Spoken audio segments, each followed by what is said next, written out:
Sometimes the heart breaks so completely that a man believes it can never be whole again.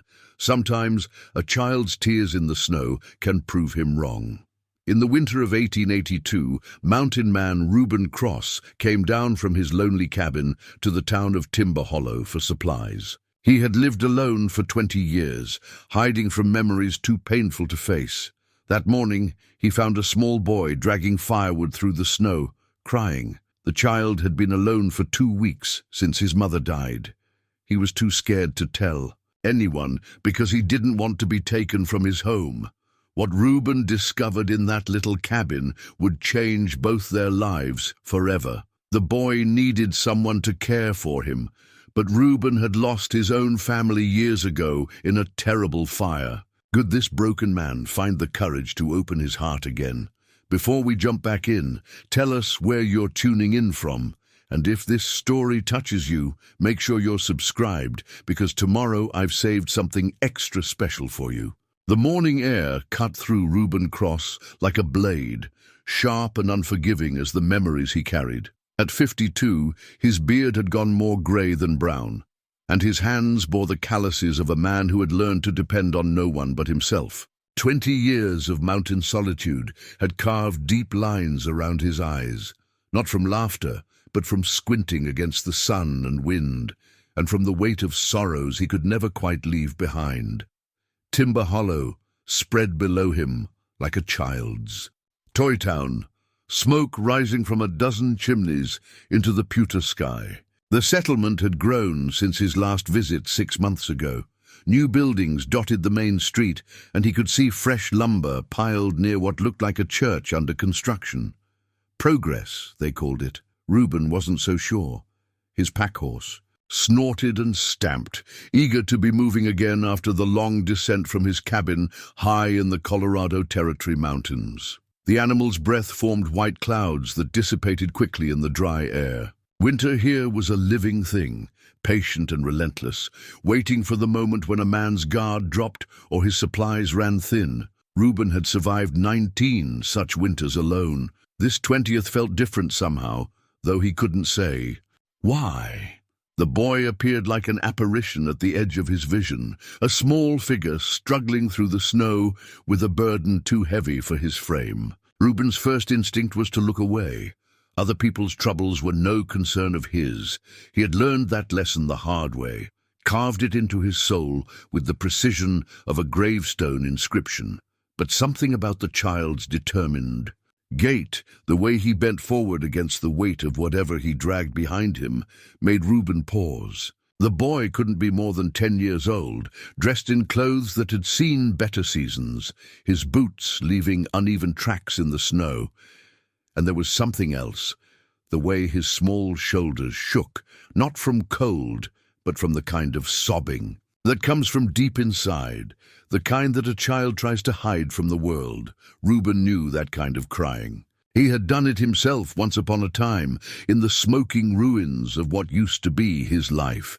The boy stopped, set down his burden, and wiped his face with the back of his mitten. Reuben could see now that the child was dragging a canvas sack filled with what looked like firewood, pieces too large for someone so small to manage easily. The boy's face was red from exertion and tears, his breath coming in short puffs as he gathered himself for another effort. Something twisted in Reuben's chest, a feeling he had spent 20 years trying to bury. He had come to town for flour, salt, and coffee beans, the basics that kept a man alive through the dark months. He had planned to conduct his business quickly and quietly, exchange nods with Doc Henderson if their paths crossed, and disappear back into the mountains before anyone could ask questions or express the kind of sympathy that felt like salt in old wounds.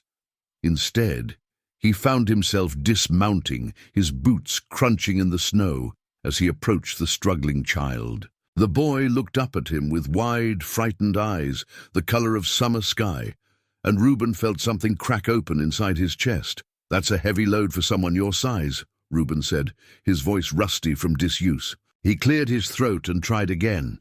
"You need help with that?" The boy backed away a step, clutching the rope he'd been using to drag the sack. "I can manage, sir. Thank you kindly." The formal politeness in such a young voice struck Reuben as odd. Most children in frontier towns were quick to chatter, eager for any adult attention. This boy spoke like someone who had learned to be careful with his words, someone who understood that the wrong response might bring unwelcome consequences. "I'm sure you can," Reuben said gently, "but that doesn't mean you have to." He gestured toward the sack. "That's good firewood, oak mostly from the look of it. Burns hot and long. Where'd you come by it?" The boy's grip tightened on the rope. "Found it, sir, fair and square." There was a defensive note in his voice that spoke of hunger and desperation. Reuben had heard it before, in his own voice, during the dark months after the fire when he'd wandered from town to town, taking whatever work he could find, sleeping in barns and abandoned buildings, trying to outrun the ghosts that followed him everywhere. "I'm not questioning your claim to it," Reuben said, "just wondering if maybe I could help you get it where it needs to go." The boy studied him with those two old eyes, weighing trust against necessity. Finally, he nodded toward a path that led away from the main street, toward the ramshackle collection of cabins and lean-tos that housed Timber Hollow's poorest residents. "It's not far," the boy said, "just up that way a piece." Reuben hefted the sack easily, surprised by its weight. The boy had been dragging nearly 40 pounds of wood through the snow, and from the tracks Reuben could see he'd been at it for a while. The path the child indicated wound through stands of pine and aspen, climbing gently toward a cluster of buildings that looked like they'd been thrown together from whatever materials their builders could scavenge. As they walked, Reuben found himself stealing glances at his small companion. The boy moved with the careful economy of someone who understood that energy was precious, not to be wasted on unnecessary steps or gestures. His coat was patched but clean, his boots worn but functional. Someone had taken care to make sure he was as warm as circumstances allowed. "What's your name, son?" Reuben asked. "Noah," the boy replied, then added, "Noah Hartwell. I'm Reuben Cross." Noah nodded, but said nothing more. They continued in comfortable silence until the path opened into a small clearing where a cabin sat like a faithful dog, waiting for its master's return. The structure was modest, one room, most likely, with a stone chimney that leaked thin smoke into the afternoon air. The roof sagged in places, and the chinking between the logs needed attention, but someone had made an effort to keep it livable. A small mound of fresh earth behind the cabin caught Reuben's attention. It was roughly the size and shape of a grave, marked with a simple wooden cross. Someone had cleared the snow from around it recently, and a handful of winter berries lay frozen at the base of the cross. Understanding hit Reuben like a physical blow. The careful politeness, the too adult way of speaking, the desperate struggle to gather firewood, all of it made sense now. This boy was alone. "Noah," he said quietly, setting the sack of wood down near the cabin's front door. "Where's your family?" The boy's composure cracked then, just for a moment, and Reuben saw the frightened child beneath the careful facade. Noah's eyes filled with tears that he quickly wiped away with his sleeve. "My mama took sick 3 weeks ago," Noah said, his voice barely above a whisper. "Fever. I tried to help her, tried to keep her warm and get her to eat, but—" His voice broke, and he looked away toward the small grave. "She died 2 weeks past." Reuben felt his heart constrict. "And your father?" "Never knew him.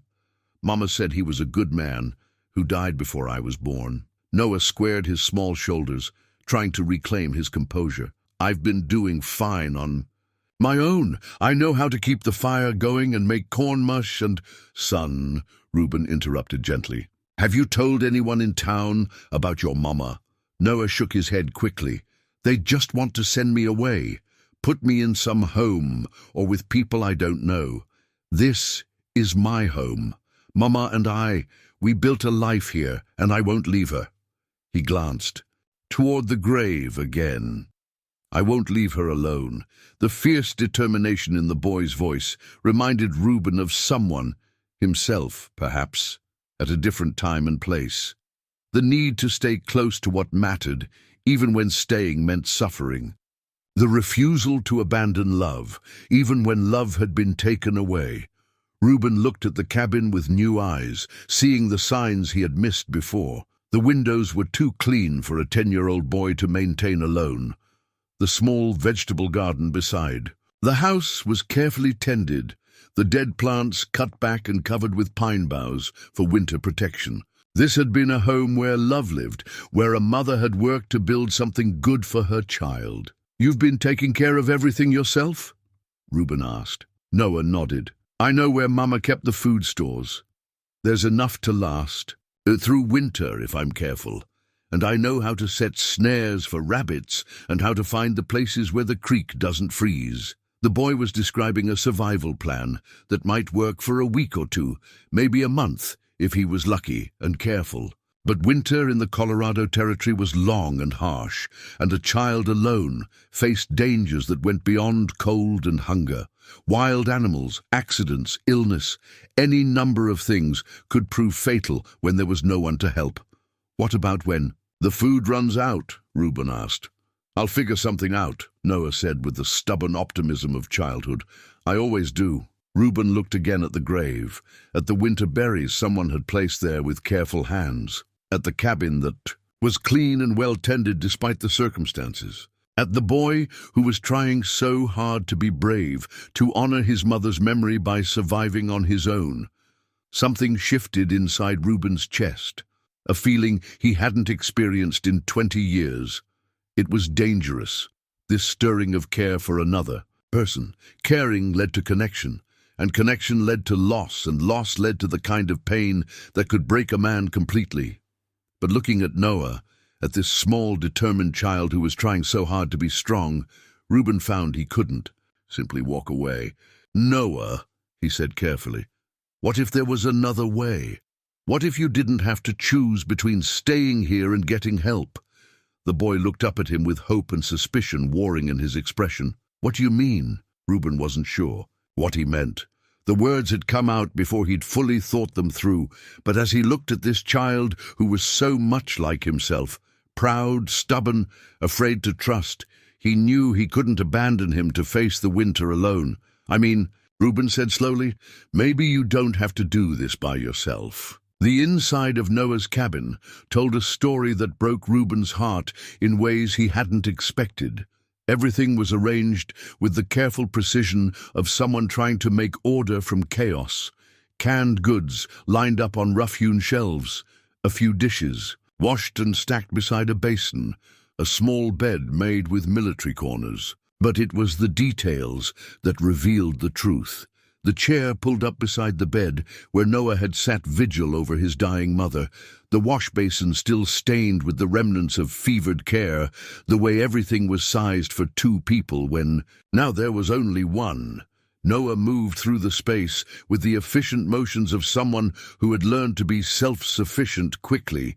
He fed kindling to the fire, checked the water bucket, and straightened things that were already straight. It was the behavior of a child trying to convince himself that everything was normal, that he had everything under control. "You've done a fine job keeping things together," Reuben said, meaning it. The cabin was cleaner than many he'd seen where full-grown adults lived. Noah ducked his head, accepting the praise but not quite believing it. "Mama taught me how to keep house.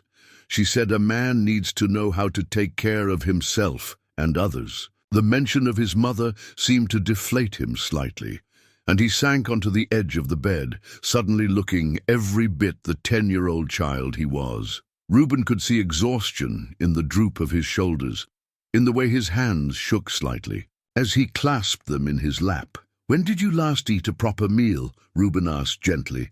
Noah's hesitation was answer enough. "I had some corn mush this morning." "And there's jerky, a proper meal," Reuben repeated. "With meat and vegetables, and enough food to fill your belly." The boy's eyes filled with tears. He was clearly trying not to shed. "I'm rationing," he whispered, "making everything last as long as I can." Reuben felt something crack open in his chest, a pain that was both old and new. He saw himself in this child, the stubborn pride, the determination to survive, the terrible loneliness that came with having no one to depend on. But he also saw something else. His own daughter, Catherine, who would have been about Noah's age if she had lived. Catherine had been 8 when the fire took her. 8 years old, with blonde hair that caught the sunlight and a laugh that could brighten the darkest day. She had loved to help her mother cook, standing on a wooden stool to reach the counter, her small hands carefully measuring flour and sugar. She had been learning to read, sounding out words with careful concentration, proud of each new accomplishment. The memory hit Reuben like a physical blow, but for the first time in 20 years, it didn't drive him to his knees.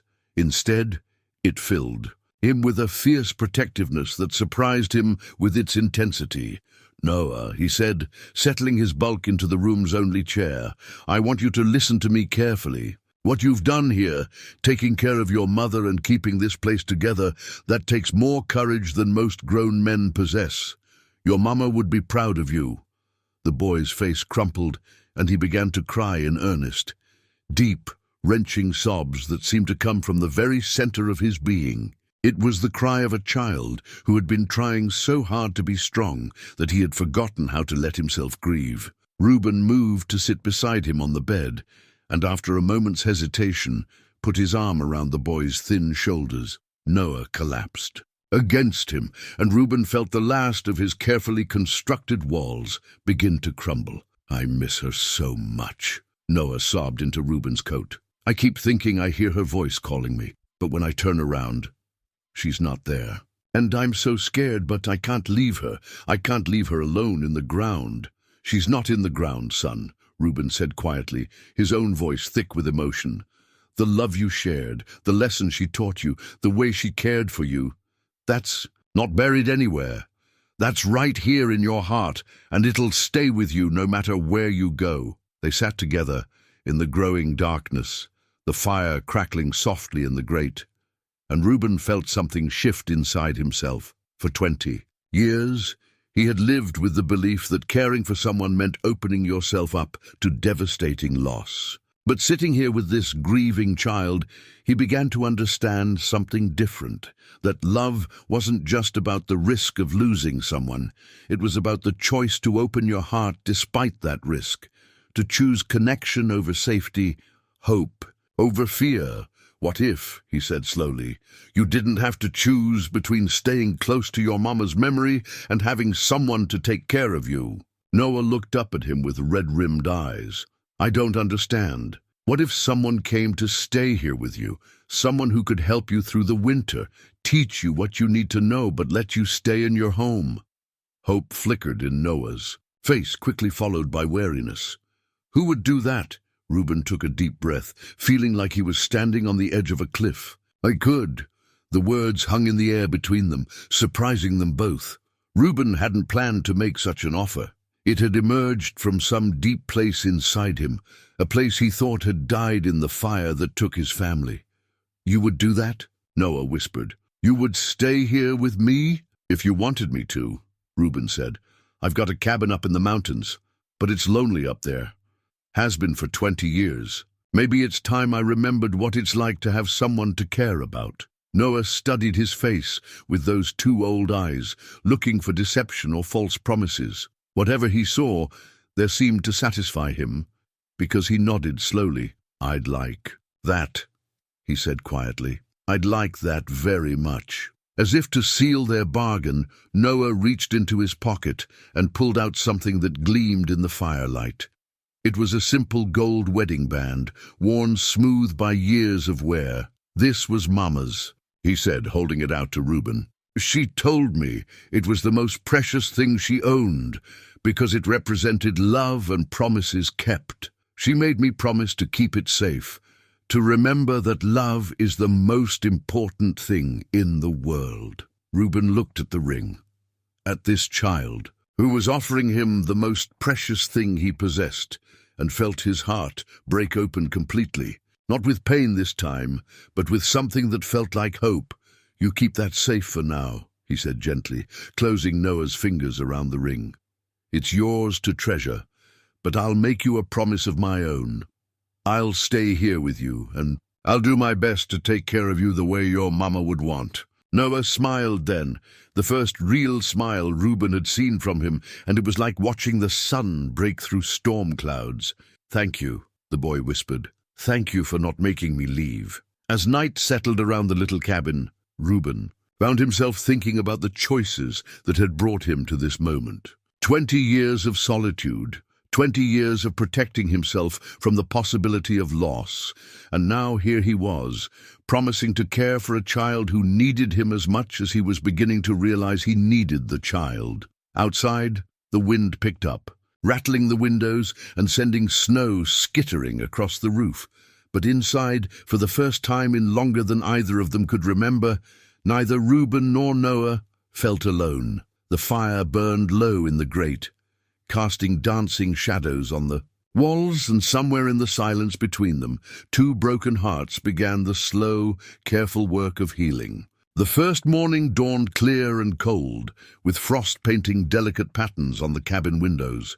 Reuben woke on the floor near the fireplace where he'd insisted on sleeping, giving Noah the comfort of his own bed. The boy was still asleep, curled beneath his mother's quilt, his face peaceful in a way that made Reuben's chest tighten with protective tenderness. Moving quietly, Reuben built up the fire and started coffee in the battered pot he'd found among Noah's mother's things. The familiar routine of morning preparations felt strange after so many years of solitude, but it was a good kind of strange, the kind that reminded him what it felt like to have someone to care for besides himself. Noah stirred as the smell of coffee filled the cabin, sitting up and looking around with momentary confusion before memory returned. When he saw Reuben still there, his face lit up with a relief so profound it made Reuben's throat tighten. "I wasn't sure if I dreamed it," Noah admitted quietly. "No dream,"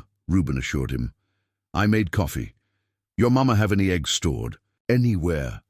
Their first breakfast together was simple: eggs scrambled with bits of preserved meat, coffee for Reuben and milk for Noah, bread toasted over the fire. But it felt momentous somehow, like the beginning of something important. As they ate, Reuben studied the boy more carefully in the morning light. Noah was thin but not yet gaunt, clean but wearing clothes that had seen better days. His hands bore small cuts and calluses from his attempts to manage tasks meant for adults, but his eyes held intelligence and a quiet strength that reminded Reuben of pioneers he'd known, people who faced hardship with dignity and determination. "Tell me about your mother," Reuben said gently. "What was she like?" Noah's face softened at the question. "She was beautiful," he said simply. "Not just to look at, though she was that too. Beautiful in her heart. She never complained, even when things were hard. And she could make anything feel special. Just regular cornbread would taste like cake when she made it, because she'd hum while she cooked and tell me stories about when she was little." "What kind of stories?" "About growing up back east in a big house with gardens and horses. She said her papa was important in some business, but she never talked much about that. She liked to tell me about the flowers her mama grew, and the parties they had, and the books in their library." Noah paused, then added quietly, "I think maybe she missed it sometimes, but she never said so." The picture Noah painted intrigued. Reuben, a woman from a wealthy Eastern family, living in poverty in a frontier cabin. There was a story there, probably a painful one, but that could wait. For now, what mattered was learning about the woman who had raised this remarkable child. Over the following days, Reuben settled into a routine that felt both foreign and familiar. He moved his few belongings down from his mountain cabin, storing them in Noah's small space with the careful efficiency of someone accustomed to making do with little. He taught Noah things the boy needed to know: how to properly bank a fire, and for the night, how to read animal tracks in the snow, how to set snares that would actually catch game. In return, Noah showed Reuben the small world he and his mother had built together, the hiding place where she kept their modest savings, the garden plot where she'd grown vegetables during the warmer months, the carefully mended clothes that spoke of a woman who took pride in providing for her child despite their circumstances. It was during one of these explorations that Reuben discovered the carved wooden horse. He'd been looking for tools in the cabin's small storage area when his fingers closed around something smooth and carefully shaped. When he brought it into the light, he found himself holding a small horse, no bigger than his palm, carved with exquisite detail. Every muscle was perfectly rendered, every line of the mane flowing with lifelike grace. "That's beautiful work," he said, showing it to Noah. "Your mother make this?" Noah shook his head. "Found it in the woods last week, just sitting on a stump, like someone had left it there for me to find. Mama always said that sometimes the world gives us exactly what we need, even if we don't know we need it." Reuben turned the horse over in his hands, feeling the smooth wood, the careful attention to detail. Someone with considerable skill had made this, someone who understood both horses and the art of bringing life to wood. He tucked it into his pocket, planning to return it to its rightful place, but Noah stopped him. "Keep it," the boy said. "For good luck. I should probably try to find who made it, return it to them. Mama said when something finds you, maybe it's meant to be yours." Noah smiled shyly. "Besides, I like thinking of you having something to remember me by when you go back to your mountain." The casual assumption that Reuben would eventually leave hit him harder than he'd expected. Of course the boy would think that. People left. Noah, that had been his experience with everyone except his mother. But looking at the child's carefully neutral expression, Reuben realized that Noah was already preparing himself for another abandonment, trying to be grateful for whatever time they had together without expecting it to last. "Noah," Reuben said quietly, "I'm not planning on going anywhere, not unless you want me to." Hope flickered in the boy's eyes, quickly tempered by wariness. People say lots of things, doesn't mean they always do them. It was a truth that spoke, of hard-learned lessons, and Reuben felt a surge of anger at whoever had taught this child to expect disappointment. But anger wouldn't help here. Only consistency would, only the slow building of trust through action rather than words. "You're right," he said. "People do say lots of things. But I'm going to show you what I mean, not just tell you." That afternoon, Reuben began making small repairs to the cabin, chinking gaps between the logs, fixing a loose board in the floor, reinforcing the door frame. They were practical improvements, but they served another purpose. They were the actions of someone planning to stay, someone investing in making this place better for the long term. Noah watched these repairs with growing amazement, as if the idea of someone improving his circumstances simply because they cared was foreign to him. When Reuben asked for his help, holding nails, fetching tools, learning how each repair was done, the boy threw himself into the work with enthusiasm that spoke of deep hunger for belonging. It was as they worked together that Reuben first heard Noah laugh, really laugh, not just the polite chuckle of a child trying to please an adult, but the genuine, delighted laughter of someone who had momentarily forgotten to be sad. The sound went through Reuben like sunlight, warming places in his heart that had been cold for 20 years. But their growing happiness didn't exist in a vacuum. Timber Hollow was a small town where everyone knew everyone else's business, and Reuben's extended absence from his mountain retreat hadn't gone unnoticed.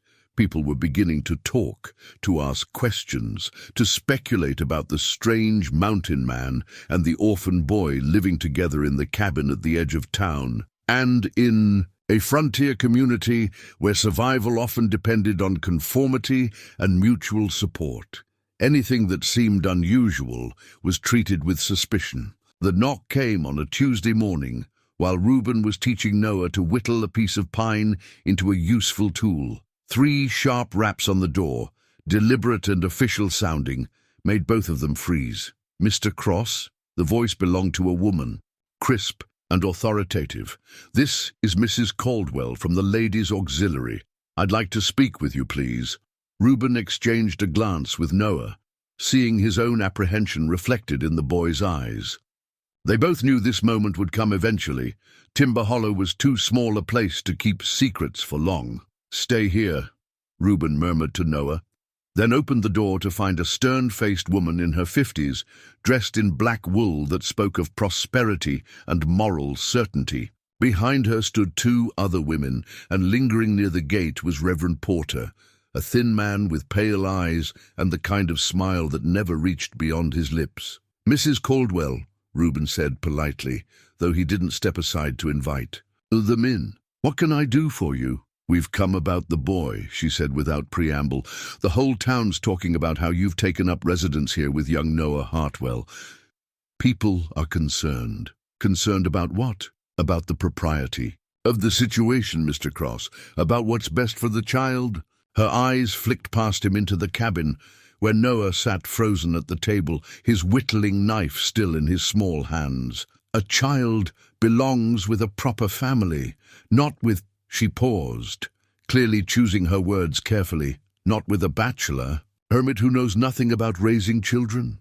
The insult was delivered with the kind of smooth politeness that made it sting more than crude language would have. Reuben felt his temper rise, but he kept his voice level. "The boy's doing just fine, is he?" Reverend Porter stepped forward, his voice carrying the practiced cadence of someone accustomed to speaking with authority. "When did he last attend church services? When did he last receive proper instruction in reading and mathematics? When did he last associate with other children his age?" These were fair questions, and they hit harder because Reuben had been asking himself the same things. In his focus on keeping Noah safe and fed and warm, he hadn't thought much about the boy's broader education or social development. "We've been managing," he said, aware of how weak it sounded. "Managing isn't the same as thriving," Mrs. Caldwell replied smoothly. "The Ladies' Auxiliary has found several families in town who would be willing to take the boy in. The Hutchinson family, for instance. They have 3 children of their own and a house with proper bedrooms and—" "No." The word came from behind Reuben, quiet but firm. Noah had risen from the table and now stood in the doorway, his small frame rigid with determination. "I don't want to go with the Hutchinsons or anybody else. I want to stay here." Mrs. Caldwell's expression softened with what might have been genuine sympathy. "I understand this is difficult, child, but sometimes we have to do what's best for us, not what we want. You need proper care, proper guidance, proper education." "Mr. Reuben gives me proper care," Noah said, his voice growing stronger. "He teaches me things, important things, and he doesn't make me leave Mama." The mention of his mother seemed to galvanize the boy, and he stepped forward to stand beside Reuben. "This is my home. Mama and I built a life here, and I won't be taken away from it." Reverend Porter exchanged a meaningful look with Mrs. Caldwell. "The boy is clearly attached to you, Mr. Cross, but attachment isn't the same as what's truly beneficial. Children need structure, education, moral guidance." "He gets all of that here," Reuben interrupted, his patience finally reaching its limit. "And he gets something else too, someone who cares about him as an individual person, not as a project." "For the Ladies' Auxiliary." The accusation hung in the air like smoke, and Mrs. Caldwell's face flushed with indignation. "We are trying to help this child, Mr. Cross. We have his best interests at heart." "Do you?" Reuben challenged. "Or do you have your own interests at heart? The interest in having everything in this town neat and tidy and conforming to your idea of how things should be." It was probably the wrong thing to say, but Reuben was past caring about diplomacy. These people were threatening to tear Noah away from the only stability he'd known since his mother's death, and they were doing it in the name of propriety and social order. "Mr. Cross," Reverend Porter said, his voice taking on a harder edge, "I think you should consider very carefully whether you're acting in this child's best interests or your own. A man who has lived alone in the mountains for 20 years, well, such isolation can affect a person's judgment about what children need." The implication was clear. Reuben was unstable, possibly dangerous, certainly unfit to care for a child. It was exactly the kind of whispered suspicion that could destroy a person's reputation in a small town. and Reuben knew that these people had the social power to make their concerns become official policy. "I think this conversation is over," he said, moving to close the door. But Mrs. Caldwell stepped forward, placing her hand against the wood to prevent him from shutting them out. "Mr. Cross, we didn't come here to argue with you. We came to inform you that the Ladies' Auxiliary is prepared to take this matter to the territorial authorities if necessary. There are laws about the care and supervision of orphan children, and we have connections with people who can enforce those laws." The threat was delivered with the same polite smile, but it was no less real for being couched in gentle language. Reuben felt Noah tense beside him, and he put a protective hand on the boy's shoulder. "Are you threatening me?" "We're informing you of the reality of the situation," Reverend Porter said smoothly. "There are proper channels for child placement, proper procedures that should be followed. If you truly care about the boy's welfare, you'll cooperate with those procedures. And if I don't," Mrs. Caldwell's smile grew sharper, "then we'll be forced to pursue other options. The territorial government has representatives who specialize in child welfare cases. They have the authority to remove children from unsuitable situations." They left after that, but their message was clear: conform to social expectations or face the full weight of official intervention. Reuben watched them walk away, noting how they clustered together, already planning their next move. "They can't really take me away, can they?" Noah asked, his voice small and frightened. Reuben knelt down to the boy's level, taking his hands in his own. "I won't let that happen, son. I promise you." But even as he made the promise, Reuben wondered if it was one he could keep. He was one man against an entire community's worth of social pressure, and he had no legal standing when it came to Noah's care. The nights grew longer after Mrs. Caldwell's visit, and not just because winter was deepening. Noah barely slept, starting at every sound outside the cabin, convinced that each creak of settling wood or whistle of wind through the eaves meant that someone had come to take him away. Reuben found himself lying awake too, staring at the ceiling and wrestling with fears he hadn't felt since his own children were small. It was during one of these sleepless nights that Noah finally asked the question Reuben had been dreading. "Mr. Reuben," the boy said quietly from his bed, "what happened to your family?" Reuben had been adding wood to the fire, but his hands stilled at the question. In the flickering light, he could see Noah sitting up, his thin frame outlined against the quilt his mother had made. "What makes you think I had a family?" Reuben asked carefully. "You know too much about taking care of people. And sometimes when you look at me, you get this expression on your face, like you're seeing someone else, someone you miss real bad." The boy's perception was unsettling in its accuracy. Reuben had forgotten how children could see straight through adult pretenses to the truth underneath. He could deflect the question, change the subject, protect himself from the pain of remembering. But looking at Noah's earnest face, he realized that the boy deserved honesty, especially if they were going to face the challenges ahead together. "I did have a family once," Reuben said slowly, settling back into his chair. "A wife named Sarah and a daughter named Catherine. Catherine was about your age when—" His voice caught, and he had to clear his throat to continue. "When they died." "What happened?"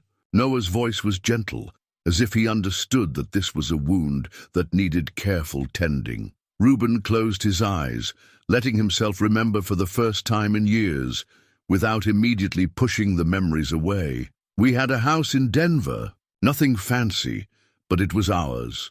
Sarah kept the most beautiful garden, roses and vegetables and herbs all mixed together in a way that looked like chaos, but somehow worked perfectly. Catherine loved to help her plant things, getting dirt under her fingernails and talking a mile a minute about everything she saw. The memory brought both pain and unexpected warmth. He had spent so long focusing on how the story ended that he had forgotten the joy that came before. One night in October, 20 years ago now, I was working late at the mill. Sarah and Catherine had gone to bed early. Catherine had a slight fever, nothing serious, but Sarah wanted to keep her warm and rested. Reuben's voice grew quieter. Something went wrong with the chimney flue. Maybe it was blocked. Maybe there was a crack in the stonework. By the time anyone noticed the smoke, it was too late. Noah drew in a sharp breath. They died in the fire. Sarah tried to get Catherine out. They found them together in the hallway halfway to the door. Sarah had wrapped Catherine in her own coat, trying to protect her from the smoke. Reuben's hands clenched into fists. If I had been there, if I had come home when I was supposed to, I might have noticed something was wrong, might have saved them, or you might have died too, Noah said quietly. The simple observation hit Reuben like a revelation. In 20 years of guilt and self-recrimination, he had never considered that possibility, that his presence might not have changed anything, except to add his name to the list of casualties. After they died, Reuben continued, I couldn't bear to stay in Denver, couldn't bear to be around other families, other children, reminders of what I'd lost. So I came up into the mountains and built a cabin as far from people as I could manage. I told myself I was protecting myself from ever being hurt like that again. But you weren't protecting yourself, Noah said, with the uncomfortable insight that children sometimes possessed. You were punishing yourself. The truth of it took Reuben's breath away. That was exactly what he had been doing, creating a prison of solitude and calling it safety, denying himself connection and calling it wisdom. Maybe so, he admitted. Maybe so. They sat in comfortable silence for a while, the fire crackling between them, each lost in their own thoughts. Finally, Noah spoke again. Do you think they would want you to be alone forever? It was a question Reuben had never dared ask himself, but hearing it from Noah's lips, he knew the answer immediately. Sarah had been the most generous, loving person he'd ever known. She would have wanted him to heal, to find joy again, to honor their memory by living fully rather than merely existing. No, he said, no, I don't think they would. Then maybe finding me wasn't just about helping me, Noah suggested. Maybe it was about helping you too. The boy's wisdom astounded him. Here was a 10-year-old child who had suffered his own devastating loss, and yet he was offering comfort and insight to the adult who was supposed to be caring for him. It was a reminder of why Noah was so special, why the thought of losing him to Mrs. Caldwell's well-meaning interference felt like it would tear Reuben apart. You might be right about that, Reuben said.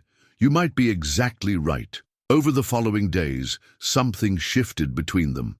The sharing of Reuben's story had created a deeper bond, a mutual understanding of loss and healing that went beyond the practical necessities of daily survival. Noah began to open up more about his mother, sharing memories both happy and sad.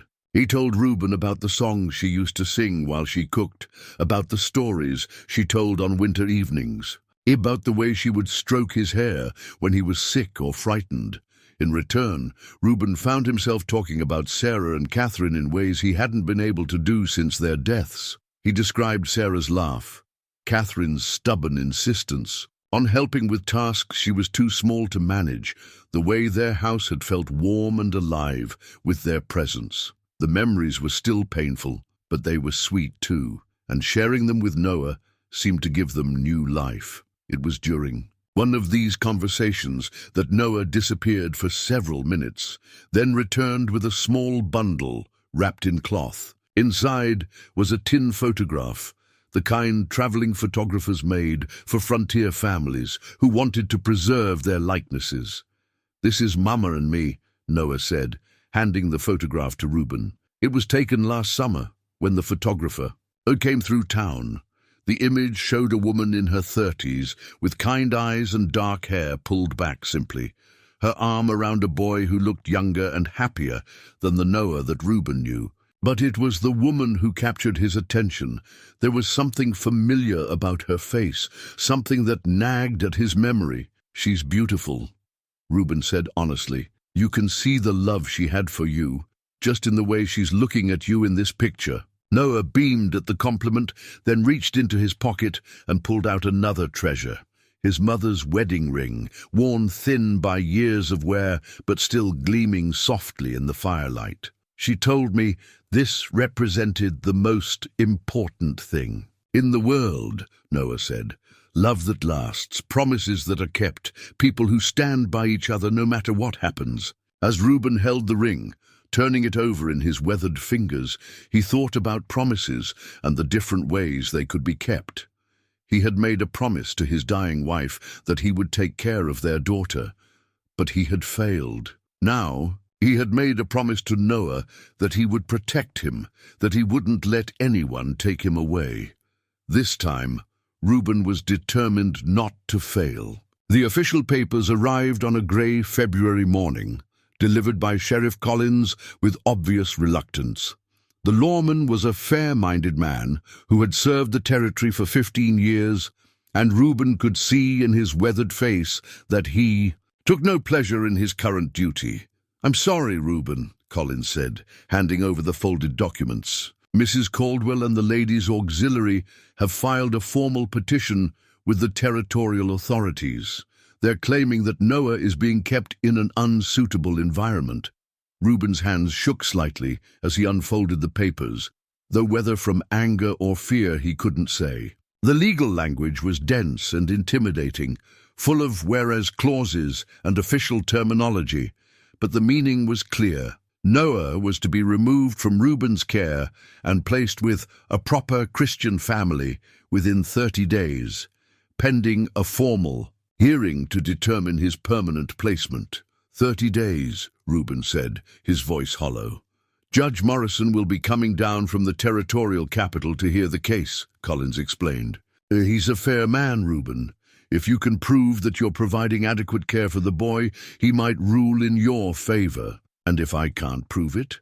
Collins's silence was answer enough. Both men knew that the deck was stacked against Reuben, a hermit with no visible means of support, no family connections, no standing in the community. Against that, Mrs. Caldwell could offer the Hutchinson family, prosperous, church-going, socially respectable people with 3 children of their own, and the endorsement of Timber Hollow's moral authorities. After Collins left, Reuben sat staring at the papers while Noah read over his shoulder, his small face growing pale as he absorbed their meaning. "They're really going to take me away," Noah whispered. "Not if I can help it," Reuben said, but the words felt hollow. What could he possibly offer that would outweigh the social and economic advantages of the Hutchinson family? The answer came from an unexpected source. Doc Henderson arrived that afternoon, ostensibly to check on Noah's health, but really to offer support to Reuben in his hour of crisis. The elderly physician had been the only person in Timber Hollow to openly approve of Reuben's care for Noah, and his visit now felt like a lifeline. "This is damned foolishness," Henderson said bluntly, examining the legal papers with obvious disgust. "Anyone with eyes can see that boy is thriving under your care. He's gained weight, his color is good, and he's learning practical skills that will serve him well in life. Try telling that to Judge Morrison," Reuben said bitterly. "Oh, I intend to," Henderson replied. "I'll testify at the hearing. Tell them exactly what I think of this nonsense, but you need to prepare your own defense, Reuben. You need to show the judge that you're not just keeping Noah alive, you're helping him grow and learn and become the man his mother would want him to be." That evening, as Noah slept fitfully in his bed, Reuben began to plan. He made lists of everything he had taught the boy, practical skills like hunting and woodcraft, academic subjects like reading and basic arithmetic, life lessons about honesty and self-reliance and treating others with respect. It was an impressive catalogue when he really thought about it. Far more comprehensive than what most frontier children received, but even as he marshaled his arguments, Reuben couldn't shake the fear that it wouldn't be enough. Law and social convention were powerful forces, and he was just one man fighting against an entire system that favored conformity over individual happiness. The fear intensified when Noah woke screaming in the middle of the night, tears streaming down his face as he recounted a nightmare where strangers had dragged him away from his mother's grave. "They were pulling me toward a big house with bars on the windows," Noah sobbed into Reuben's shoulder. "And I kept calling for you and Mama, but no one could hear me." "It was just a dream, son," Reuben soothed, though the boy's terror felt all too prophetic. "Just a bad dream." But even after Noah had returned to sleep, Reuben lay awake, wondering if he was being selfish in fighting for custody. Maybe Mrs. Caldwell was right. Maybe Noah would be better off with the Hutchinsons, with their stable home and social respectability and clear path to a conventional future. Maybe Reuben's desire to keep the boy was more about his own need for connection than Noah's need for security. The doubt tormented him until dawn, when Noah woke and immediately sought reassurance that Reuben was still there, still planning to fight for him. The trust in the boy's eyes banished Reuben's uncertainty. This wasn't about what was theoretically best for Noah, but about what Noah himself wanted and needed. And what he needed was to stay with the man who had become his father in all but name. "We're going to fight this," Reuben told him over breakfast. "We're going to show Judge Morrison that family isn't just about blood relations or social conventions. It's about love and commitment and being there for each other when times are hard." Noah nodded solemnly, then surprised Reuben by asking, "What if we lose?" It was a possibility Reuben hadn't wanted to discuss, but the boy deserved an honest answer. "If we lose the legal fight, we'll figure out another way. I won't abandon you, Noah. Whatever happens, I won't abandon you." The promise felt reckless even as he made it. If the court ruled against him, there would be legal consequences to defying the order. But looking at Noah, at this brave, intelligent, loving child who had already suffered so much loss, Reuben knew he would risk anything to keep him safe and happy. Word of the impending hearing spread through Timber Hollow like wildfire, dividing the small community into camps. Most sided with Mrs. Caldwell and the Ladies' Auxiliary, viewing Reuben's guardianship as improper and potentially scandalous. But a few voices spoke up in his defense. Doc Henderson, as promised, but also the blacksmith Tom Bergen, who had observed Reuben teaching Noah practical skills around his forge, and surprisingly, old Mrs. Kowalski, whose cabin neighbored Noah's, and who had witnessed the care and attention Reuben lavished on the boy. "That man loves that child like his own," she told anyone who would listen in her heavily accented English. "In my country, we say family is not who births you, but who claims you. This mountain man, he has claimed the boy. That should count for something. But even with these allies, Reuben knew the odds were against him. Judge Morrison would be looking at the case through the lens of territorial law and social convention, not through the lens of love and personal connection. And by those standards, Mrs. Caldwell's position was virtually unassailable. As the date of the hearing approached, Reuben found himself thinking more and more about the carved wooden horse that Noah had given him, now occupying a place of honor. On the cabin's mantelpiece, the boy had said it was meant for luck, but Reuben suspected it represented something more. Hope, perhaps, or faith that good things could still happen even in dark times. He was going to need both hope and faith in the days ahead. The discovery came by accident, as the most important discoveries often do. Reuben was helping Noah organize his mother's few belongings, preparing to present evidence of her good character and proper care at the upcoming hearing, when his fingers encountered something unexpected sewn into the lining of an old traveling bag. "There's something hidden here," he told Noah, carefully working his knife along the stitched seam. "Feels like papers." What emerged was a packet wrapped in oiled cloth, protected against moisture and time. Inside were documents that would change everything. Letters written in an elegant hand, legal papers bearing official seals, and a daguerreotype of a grand house with columned porches and manicured gardens.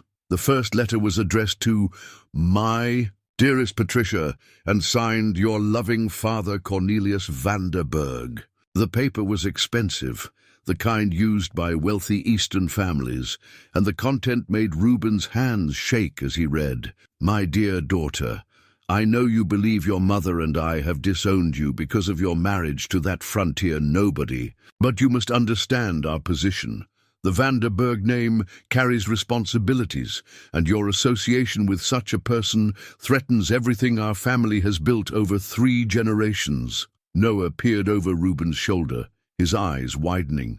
As the implications became clear, Vanderberg, he whispered. That was Mama's maiden name. She told me once, but I thought it was just a regular name. Reuben continued reading, his amazement growing with each paragraph. Cornelius Vanderberg was no ordinary father. He was the owner of 3 silver mines in Colorado Territory, a man whose wealth had made him a power broker in territorial politics. The letter spoke of trust funds, inheritances, and properties held in perpetuity for Patricia's children. Your mother was rich, Reuben said, still struggling to process the information. Her family owned silver mines, but it was the second letter that truly stunned them both. This one was more recent, dated just 6 months before Patricia's death, and its contents were explosive. Patricia, my beloved daughter, I am dying and must make amends for the pride that has kept us apart these many years. Your husband may have been poor in money, but the reports I have received suggest he was rich in character, and any man who could win your love must have possessed qualities I was too blind to see. I have instructed my lawyers to establish a trust fund for your son Noah, my grandson, whom I have never met, but who carries our family blood. Upon your death, or his 18th birthday, whichever comes first, he will inherit controlling interest in the redemption mine outside Silver Creek, along with properties in Denver worth more than $50,000. Reuben's voice trailed. Off as the full magnitude of the revelation hit him. Noah wasn't just an orphaned frontier boy, he was the heir to a mining fortune, the grandson of one of Colorado Territory's wealthiest men. I don't understand, Noah said quietly. If Grandpapa wanted to leave me money, why didn't Mama know about it? Why were we so poor? The answer lay in the final document, a legal notice that had apparently never reached Patricia. Cornelius Vanderberg had died 7 months ago, and his lawyers had been searching for his estranged daughter and grandson ever since. The notice described Patricia as formerly of Denver, Colorado, believed to be residing somewhere in the Colorado Territory with her son Noah, approximately 10 years of age. They had been looking for Noah and his mother, but in a territory where communications were slow and record-keeping spotty, the search had failed to reach the remote settlement of Timber Hollow. Noah, Reuben said slowly, according to these papers you own a silver mine. You're rich, very rich. The boy stared at him with wide eyes, as if the words were in a foreign language. But we lived in that little cabin. Mama worked so hard just to keep us fed and warm. If we had money, why? Your mother didn't know, Reuben explained gently. Her father cut her off when she married your father, and by the time he tried to reconcile, it was too late. She died before she could learn about the inheritance. The cruel irony of it was heartbreaking. Patricia had lived in poverty, struggling to provide for her son, not knowing that her own father had repented of his harsh judgment and left them both wealthy beyond their dreams. But as the initial shock wore off, Reuben began to understand the implications of this discovery, and they were not all positive. Noah's newfound wealth would certainly get Mrs. Caldwell's attention, but not necessarily in the way that would help their case. We need to think about this carefully, he told Noah. This changes everything, but it might not change it in our favor. What do you mean? Reuben's mind was already working through the possibilities, most of them troubling. When word gets out that you're wealthy, and it will get out because legal proceedings like this become public record, every person in Timber Hollow is going to suddenly become very interested in your welfare. That's good, isn't it? If people care about me, they won't care about you, son. They'll care about your money. The harsh truth needed to be spoken, even though it would hurt. Mrs. Caldwell and the Ladies' Auxiliary will claim they're protecting your interests, but really they'll be trying to control your wealth. and every family in town will suddenly discover how perfect they'd be as your guardians." Noah's face fell as he grasped the situation. "So instead of people wanting to take me away because they think you're not good enough, they'll want to take me away because they think I'm too good for you." Exactly. Reuben felt a familiar twist in his gut, the sensation of having victory snatched away just when it seemed within reach. A poor mountain man might be suitable to care for an orphaned frontier boy, but the heir to the Vanderberg fortune, that's a different matter entirely.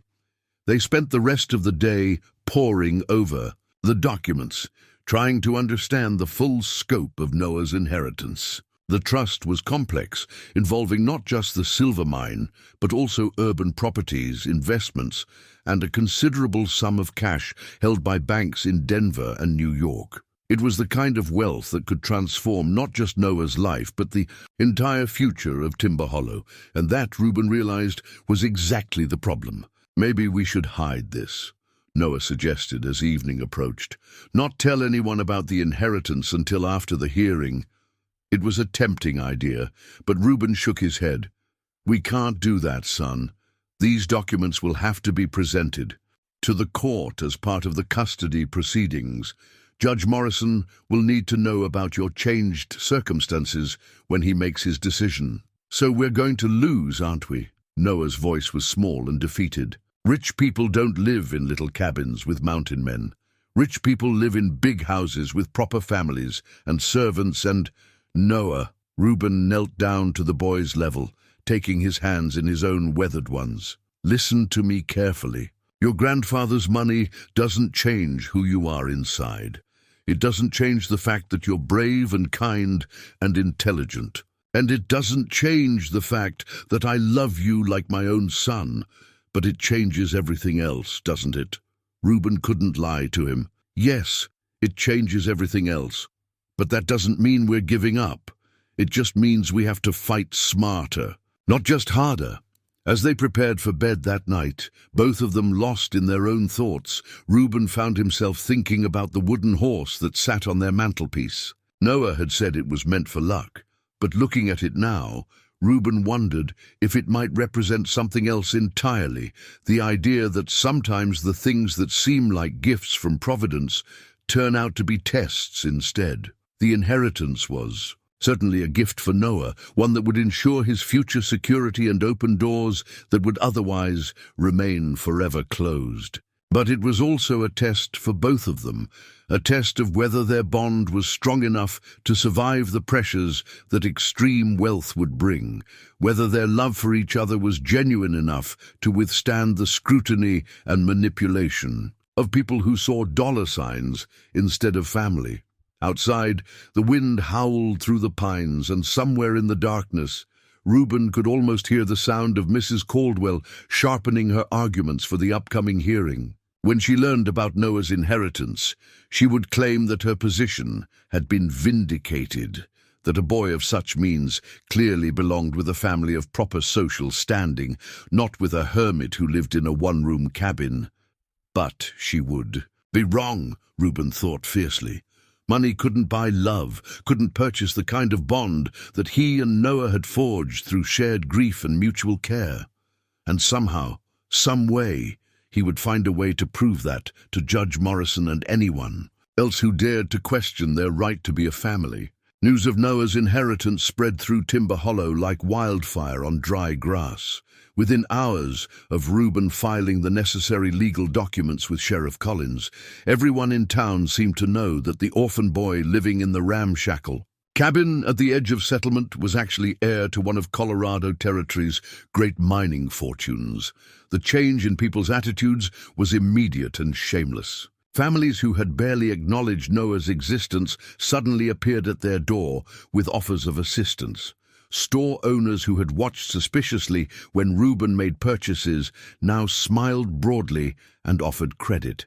Even Reverend Porter, who had been vocal in his criticism of their living arrangement, paid a visit to discuss Noah's spiritual development in terms that suggested he had suddenly discovered the boy's exceptional promise. But it was Mrs. Caldwell's reaction that truly opened Reuben's eyes to the magnitude of the problem they faced. She arrived at the cabin the morning after the inheritance news broke, but instead of the stern moral authority who had threatened legal action, she came as a concerned family friend, bearing fresh-baked bread and honeyed words. "Mr. Cross," she said with a smile that didn't reach her eyes, "I hope you understand that everything we discussed before was simply out of concern for Noah's welfare. Now that his circumstances have changed so dramatically, I'm sure you can see that our concerns have only intensified." "How so?" Reuben asked, though he suspected he knew the answer. "Well, a boy of Noah's station requires certain advantages that, forgive me for being blunt, you simply cannot provide.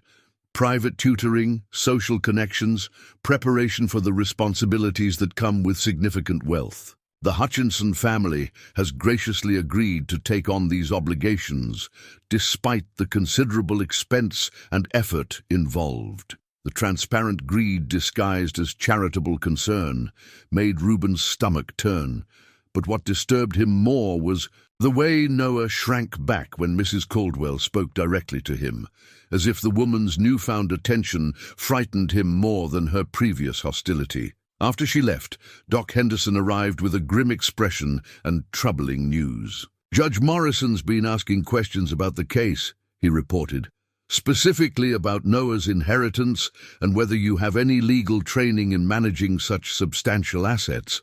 And if I don't, then he might decide that Noah's financial interests require professional guardianship, someone with experience in business matters and legal affairs." The implication was clear. Noah's wealth, which should have been his salvation, was instead becoming the instrument of their separation. No frontier mountain man, however well-meaning, could be considered qualified to manage a mining empire worth tens of thousands of dollars. That evening, as they sat before the fire, Noah surprised Reuben by pulling out a small wooden box he'd kept hidden under his bed. "I want to show you something," the boy said quietly. "Something Mama gave me before she died." Inside the box were items that spoke of a woman's love and careful preparation for her son's future. A lock of hair tied with blue ribbon, a small leather journal filled with her handwriting, and most surprisingly, military service records bearing the name Reuben Cross, 1st Colorado Cavalry. Reuben stared at the documents in amazement. "Where did your mother get these?" She said she found them when she was cleaning out old files at the territorial office where she sometimes worked. Noah explained. "She recognized your name because you'd helped us once before, when I was small and got lost in the woods. You brought me home but wouldn't stay for supper no matter how much Mama insisted." The memory came flooding back. A autumn day years ago, when Reuben had been coming down from the mountains and found a small boy crying beside the creek. He had returned the child to his grateful mother, but fled before she could thank him properly, afraid of the feelings that human contact might awaken. "She kept these papers all this time?" Reuben asked, scanning the documents that detailed his military service during the territorial conflicts. "She said you were a hero," Noah said simply. "That you'd led men into battle and saved lives and been decorated for courage. She said if anything ever happened to her, maybe you'd be someone who could help me." The revelation was staggering. Patricia had known who he was, had kept records of his past, had perhaps even hoped that their paths would cross again under different circumstances. It was as if she had seen this moment coming and tried to prepare for it in the only way she could. But more importantly, for their current situation, the military records provided exactly what Reuben needed to counter Mrs. Caldwell's arguments about his fitness as a guardian. He was not just a hermit mountain man, he was a decorated cavalry officer with a distinguished service record, someone who had commanded men and made life-and-death decisions under the most extreme circumstances. "Noah," he said slowly, "your mother may have just saved our case." Over the next several days, Reuben threw himself into preparation for the hearing with military precision. He contacted former comrades who could testify to his character, gathered documentation of his property ownership and financial stability, and compiled a detailed plan for Noah's education and upbringing that addressed every concern the court might raise. Doc Henderson proved invaluable in this process, using his own connections to track down Reuben's former commanding officer, Colonel James Mitchell, who was now serving in the territorial government. Mitchell remembered Reuben well and was willing to provide written testimony about his leadership abilities and moral character. Reuben Cross was one of the finest officers I had the privilege to serve with, Mitchell's letter stated. His courage under fire was matched only by his dedication to the men under his command. He repeatedly demonstrated sound judgment, strong moral principles, and the ability to make difficult decisions with wisdom and compassion. But even as Reuben marshaled his evidence and prepared his arguments, he could see the forces arraying against them. Mrs. Caldwell had enlisted the support of several prominent business families, all suddenly interested in Noah's welfare now that it came with substantial financial benefits. They argued that a boy of his station required preparation for entry into sophisticated Eastern society, connections that could only be provided by people of appropriate social standing. More troubling was Judge Morrison himself, the territorial. Judge was known to be scrupulously honest, but also deeply conservative in his approach to family law. He favored traditional arrangements and had little patience for unconventional situations, no matter how well-intentioned. The fact that he was traveling from Denver specifically to hear Noah's case suggested that the territorial authorities viewed the matter as significant enough to require careful attention. 3 days before the scheduled hearing, Reuben made a decision that surprised even himself. He cleaned himself up. For the first time in 20 years, he visited the town barbershop, submitted to a proper haircut and shave, and purchased new clothes that fit properly and spoke of respectability rather than isolation. When Noah saw the transformation, his eyes widened with amazement. "You look different," the boy said, "like someone important." "I am someone important," Reuben replied, adjusting his new vest with hands that weren't quite steady. "I'm your guardian, and I'm going to fight for you with everything I have." The night before the hearing, neither of them slept well.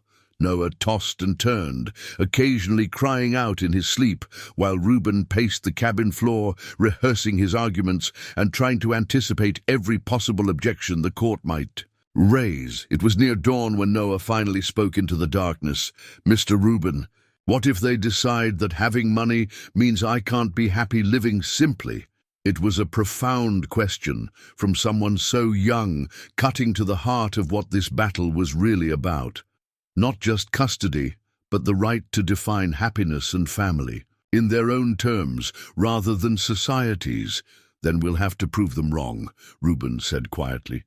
"We'll have to show them that love doesn't depend on bank accounts or social position, and that family isn't about meeting other people's expectations."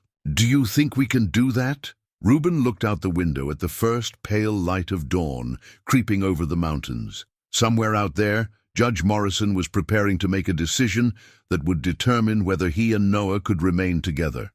In a few hours, their fate would be decided by legal arguments and social conventions, and the judgment of a man who had never seen them together, never witnessed the quiet moments of connection that had transformed them both. "I think," Reuben said finally, "that we're going to find out what we're really made of." As he spoke, he touched the carved wooden horse that Noah had given him, now carried in his pocket as a talisman. Whether it brought luck or not remained to be seen, but it reminded him of something more important than luck, the faith that a child had placed in him, and his determination to prove worthy of that trust. The hearing that would determine their future was only hours away. The makeshift courthouse in Timber Hollow's community hall was packed beyond capacity. Every seat was filled with townspeople who had suddenly discovered an intense interest in Noah's welfare. And more people stood along the walls, craning their necks to see the proceedings. Judge Morrison sat behind a borrowed desk that served as the bench, his grey hair and steel-rimmed spectacles lending him an air of austere authority that made the room feel smaller and more oppressive. Reuben sat At a table with Noah beside him, both of them dressed in their best clothes but feeling distinctly out of place among the formal proceedings. Across the aisle, Mrs. Caldwell conferred quietly with her nephew, attorney Lawrence Caldwell, who had traveled from Denver specifically for this case. Behind them sat the Hutchinson family, looking prosperous and respectable in their Sunday finest. "This hearing is called to order," Judge Morrison announced, his voice carrying easily through the crowded room. "We are here to determine the proper guardianship arrangement for Noah Hartwell, age 10, whose mother Patricia Hartwell died interstate approximately 6 weeks ago." He shuffled through papers on his desk, his expression unreadable. "I have reviewed the petition filed by the Ladies' Auxiliary of Timber Hollow, requesting removal of the child from his current living situation, as well as the response filed by Mr. Reuben Cross, claiming guardianship rights. I have also been made aware of recent developments regarding the child's inheritance, which significantly complicate the matter at hand." The judge's eyes found Noah in the crowd, and Reuben was relieved to see a hint of kindness in the stern, official gaze. "Before we proceed with testimony, I want to make something clear to everyone present. This hearing is about what is in the best interests of this child, not what serves the interests of the adults involved. Any person who attempts to use these proceedings for personal gain will find themselves in contempt of this court." The warning was clearly directed at the suddenly interested townspeople, and Reuben saw several faces in the crowd flush with embarrassment or anger. "Attorney Caldwell, you may present your opening statement." Lawrence Caldwell rose, a well-dressed man in his 40s, with the smooth confidence of someone accustomed to winning legal arguments. "Thank you, Your Honor. The facts of this case are straightforward. Noah Hartwell is a minor child who has been living in unsuitable conditions with a man who has no legal relationship to him, no experience in child rearing, and no qualifications to manage the substantial financial inheritance that is now part of the child's circumstances." He gestured toward Reuben with barely concealed disdain. "Mr. Cross is, by his own admission, a hermit who has lived in isolation for 20 years. He has no permanent address, no visible means of regular income, and no understanding of the complex legal and financial matters that now surround this child's welfare. The Ladies' Auxiliary has identified the Hutchinson family as ideal guardians, established residents of this community with 3 children of their own, a prosperous household, and the social connections necessary to prepare young Noah for the responsibilities that come with significant wealth." Caldwell paused for effect, letting his words sink in before continuing. "Furthermore, Your Honor, we must consider the moral implications of the current arrangement. A single man living alone with an unrelated child raises questions of propriety that this community cannot ignore. The boy needs the influence of a proper family structure with both male and female role models, siblings to provide companionship, and the kind of stable, respectable environment that will prepare him for his future station in life." The attorney's arguments were smooth and logical, striking at every weakness in Reuben's position with surgical precision. As he spoke, Reuben could see some of the townspeople nodding in agreement, their faces reflecting the conventional wisdom that Caldwell was articulating. "In conclusion, Your Honor, while Mr. Cross may have acted with good intentions are not sufficient when dealing with a child's welfare and a substantial inheritance. The proper course is clear. Noah Hartwell should be placed with the Hutchinson family immediately, where he can receive the care, education, and guidance that his circumstances require." Caldwell sat down with the satisfied air of someone who had just delivered a knockout blow. Judge Morrison made notes on his papers, then looked up at Reuben. "Mr. Cross, do you wish to make an opening statement?" Reuben rose slowly, acutely aware of every eye in the room upon him. He had rehearsed this moment countless times, but now that it was here, all his carefully prepared words seemed to desert him. Instead, he found himself speaking from the heart. "Your Honor," he began, his voice steady despite his nerves, I'm not a lawyer, and I'm not going to pretend I can match Attorney Caldwell's fine words, but I can tell you this. I know this boy. I've seen him cry over his mother's grave, watched him struggle to be brave when he was scared and hungry. I've taught him to read and hunt and think for himself, and most importantly, I've learned to love him like my own son." He paused, glancing down at Noah, who was watching him with complete trust and attention. "Attorney Caldwell talks about what Noah needs according to law and social custom, but nobody's asked what Noah wants, what would make him happy and help him grow into the kind of man his mother would be proud of. That boy has already lost everything once. Don't make him lose it again." The testimony phase of the hearing began with Mrs. Caldwell taking the witness chair, her black dress and severe expression lending weight to her words as she described the unsuitable conditions she claimed to have observed during her visits to the cabin. "The child was clearly undernourished when we first became aware of the situation," she stated, with the confidence of someone who believed completely in her own righteousness. "Living in a single room with a man he barely knew. No proper supervision, no attendance at church services or school. It was quite shocking, really." But under cross-examination by Doc Henderson, who had agreed to represent Reuben in the legal proceedings, her testimony began to show cracks. "Mrs. Caldwell," Henderson said quietly, "you mentioned that Noah was undernourished. When exactly did you observe this, and what medical training do you have to make such an assessment?"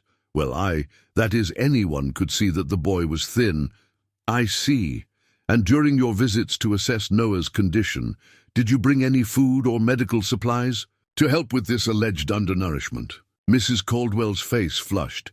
"We were gathering information to determine the proper course of action. So you observed what you believed to be a starving child, and your response was to gather information rather than provide immediate assistance?" The pointed question drew murmurs from the crowd, and Judge Morrison had to call for order. Mrs. Caldwell stepped down, looking flustered and defensive, her moral authority somewhat tarnished by Henderson's gentle but persistent questioning. Reverend Porter followed, testifying about Noah's absence from church services and the importance of proper Christian education. But when Henderson asked him directly whether he had ever visited the cabin to offer spiritual guidance or check on the boy's welfare, the Reverend admitted that he had not. "So your concern for Noah's spiritual development didn't extend to actually providing any spiritual support during his time of grief?" Henderson asked. "That's not.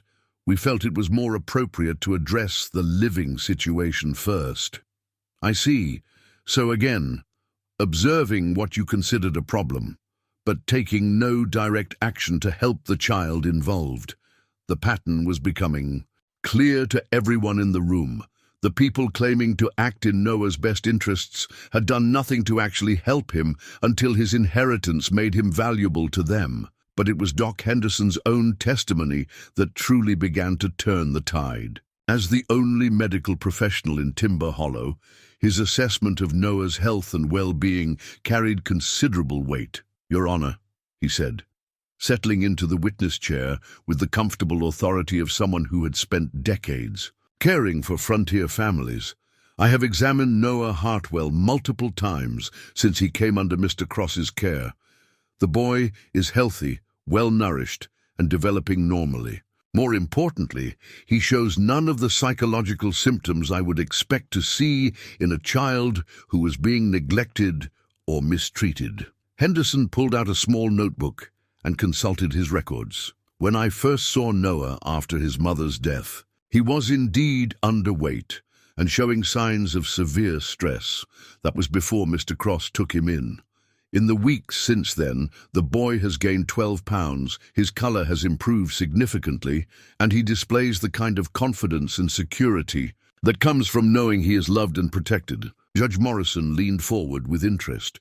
"Doctor, in your professional opinion, what would be the psychological impact on the child if he were removed from Mr. Cross's care at this time?" "Devastating," Henderson replied without hesitation. Noah has already suffered the trauma of losing his mother. To then lose the man who has become his father figure would likely cause permanent psychological damage. In my experience, children need stability and continuity, especially after experiencing loss. The doctor's testimony was followed by several character witnesses for Reuben, Tom the blacksmith, who testified about Reuben's patience and skill in teaching Noah practical trades, Mrs. Kowalski, who spoke in broken but passionate English about the love she observed between the man and boy, and surprisingly, Sheriff Collins, who read aloud the letter from Colonel Mitchell describing Reuben's military service and character. But it was when Judge Morrison asked to speak privately with Noah that the real drama began. "Young man," the judge said gently, "this is your chance to tell me what you want, not what the adults think you should want, but what would make you happy." Noah stood up straight, his small frame radiating the kind of quiet dignity that had impressed Reuben from their first meeting. "Your Honor, I know people think I should want to live in a big house with lots of things and proper lessons and all. Oh, that. But what I really want is to stay with Mr. Reuben. He takes care of me, but more than that, he cares about me. He listens when I talk about Mama, and he doesn't try to make me forget her or stop missing her." The boy's voice grew stronger as he continued. "I know I have money now, but money didn't save Mama from dying. Money didn't keep me warm when I was alone and scared. Mr. Reuben did that. He chose to help me when nobody else even cared that I was hungry, and I choose him too." Noah paused, then added with devastating simplicity, "Your Honor, he's not just taking care of me. He loves me, and I love him. Isn't that what family means?" The courtroom fell absolutely silent. Judge Morrison studied the boy's face for a long moment, then made a note on his papers. "Thank you, Noah. You may sit down." As the boy returned to his seat beside Reuben, the mountain man felt his throat tighten with pride and love. Whatever Judge Morrison decided, Noah had spoken his truth, with courage and clarity that many adults would envy. Judge Morrison spent nearly an hour reviewing his notes and the evidence before calling the court back to order. The community hall had grown stuffy with the press of bodies and the weight of anticipation, but no one left their seats. The entire future of Timber Hollow seemed to hang in the balance, not just Noah's fate, but the question of whether love and personal connection could triumph over social convention and financial pressure. "This has been one of the most challenging in-custody cases I have presided over in 20 years on the territorial bench," the judge began, his voice carrying the authority of his office, but also a note of genuine emotion. "The law requires me to determine what arrangement will best serve the interests of the child, but the law also recognizes that those interests extend beyond mere material provision to include emotional well-being and personal happiness." He looked directly at Noah, then at Reuben, then at the Hutchinson family and Mrs. Caldwell. "I have heard testimony suggesting that Mr. Cross is unfit to care for a child of substantial means. I have also heard testimony suggesting that Noah's current living situation, while unconventional, has provided him with exactly the kind of stability and love he needed during a period of profound grief and adjustment." Judge Morrison paused, organizing his thoughts. The question of Noah's inheritance complicates matters, but it does not determine them. Money, however substantial, cannot replace love. Social standing, however respectable, cannot substitute for genuine care and commitment. Reuben felt his heart hammering against his ribs as the judge continued. "I am particularly struck by the testimony of Dr. Henderson, whose medical assessment clearly demonstrates that Noah has thrived under Mr. Cross's care. I am also impressed by the character witnesses who have testified to Mr. Cross's integrity, patience, and genuine affection for this child." The judge's eyes found Mrs. Caldwell in the crowd. "However, I am troubled by testimony suggesting that some parties only became interested in Noah's welfare after learning of his inheritance. The law cannot and will not reward opportunism disguised as charitable concern." A ripple of uncomfortable shifting went through the crowd, and several people avoided the judge's penetrating gaze. Most importantly, Morrison continued, I have listened carefully to Noah's own testimony about his wishes and feelings. While the law does not grant children the right to choose their guardians outright, it does require the court to consider their expressed preferences, especially when those preferences are articulated as clearly and thoughtfully as Noah's were. Today, he shuffled his papers one final time, then looked up with an expression that revealed his decision before he spoke the words. Therefore, it is the order of this court that guardianship of Noah Hartwell be granted to Reuben Cross, with the following conditions. First, that Mr. Cross establish a permanent legal residence within the territory and provide regular reports to the court regarding Noah's education and welfare. Second, that a portion of Noah's inheritance be placed in a managed trust to ensure proper financial stewardship until he reaches majority. Third, that Noah receive formal education appropriate to his station, either through private tutoring or attendance at a suitable school. The courtroom erupted in a mixture of cheers and grumbles, but Judge Morrison was not finished. Let me be clear about my reasoning, he said, raising his voice to restore order. This decision is not a rejection of conventional family structures or social expectations. Rather, it is a recognition that family bonds can form in many ways, and that the best interests of a child are served by love, commitment, and genuine care, rather than by adherence to social convention alone. He looked directly at Reuben and Noah, his stern expression softening slightly. Mr. Cross, you have been given an enormous responsibility. This court trusts that you will honor it not just with affection, but with wisdom and dedication to this boy's long-term welfare. I will, Your Honor, Reuben said, his voice thick with emotion. I promise you, I will. As the crowd dispersed, some people stopping to offer congratulations while others departed in disappointed silence, Doc Henderson approached with a broad smile and an extended hand. Well fought, he said simply. That boy couldn't have asked for a better advocate. Over the following weeks, as spring began to soften the harsh edges of the Colorado winter, Reuben and Noah settled into their new life with its changed circumstances and expanded possibilities. They moved into a larger cabin in town, one with separate bedrooms and space for the books and tutoring materials that would be part of Noah's enhanced education. But they kept the original cabin too, as a reminder of where their journey together had begun and as a place to visit Patricia's grave on the quiet hillside. The wooden horse that Noah had given Reuben now sat in a place of honor on their new mantelpiece, no longer just a token of luck but a symbol of the unexpected paths that love can take.